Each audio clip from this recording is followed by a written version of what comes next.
on the escalating attacks in the Red Sea. We are joined by Glenn Ignazio, a national security expert and retired Air Force Special Operations Commander. Thank you for your time. So I want to ask and start off with, how can this potentially escalate, and how fast could we see this escalating, especially hearing from what we just heard, the very latest from U.S. President Joe Biden? Yeah, first of all, I think that the strikes that were done by U.S. and U.K. have diminished the capabilities of some of these maritime attacks by the Houthis. And in fact, our evening last night, there was a unilateral strike of U.S. taking out a radar facility.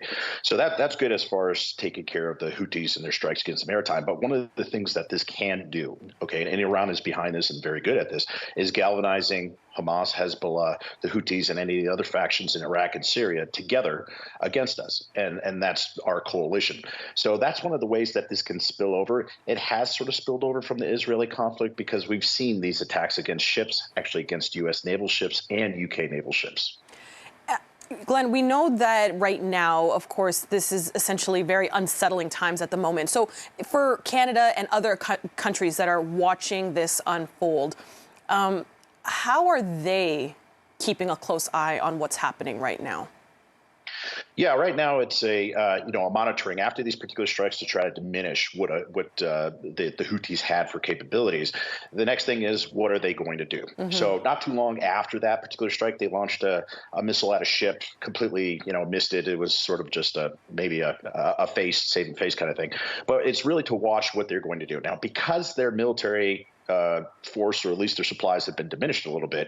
I think you're going to see more things happen where they've been calling for protests and attacks against Israeli and others in places like Sweden and around the world. And I think that they may be striking back in a terrorist type of activity around the world versus the area of the Red Sea. So it's really going to be something we have to watch here in the coming days. Certainly, and especially with the Houthis indicating that they do not plan to retaliate or essentially back down.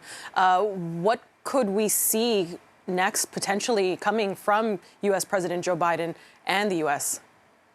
I think the biggest thing right now is to be a little bit more preemptive than what we have been in the past. Like, you saw a lot of U.S. troops that were actually hurt and attacked, over 100 strikes in Iraq and Syria. So that's one thing. And to try to be preemptive and stop that from happening is something we really need to look at. The same thing we've been talking for months, to tell the Houthis to back off, and they haven't. And this affects the world, right? This really impacts oil supplies and everything around the world. So I think that the ability to keep the Houthis in check as far as what's happening in that entire Red Sea area is really what's going to be important for an impact globally.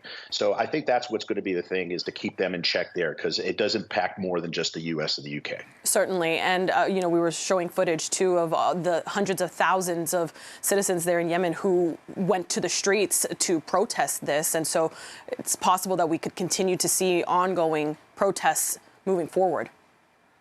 Yes, you're absolutely right. In fact, some of the protesters actually there in Yemen, it says, strike Yemen, expect war in the streets of London. And that's the thing where I think that's one of the biggest concerns we have to watch out for, is those type of terrorist strikes. So that's the biggest concern. We're actually seeing some of those protests even in the United States. So one day after this, we're saying, hey, stop bombing Yemen. But again, the Houthis have started this and done this for weeks, if not months now. So it's not a unilateral thing by the U.S. It's something that the Houthis unfortunately started. Right. Okay. We'll have to leave it there. Glenn Ignazio, a national security expert and retired Air Force Special Operations Commander. Thank you for your time this afternoon. We appreciate it. Thank you. Have a good day. You too.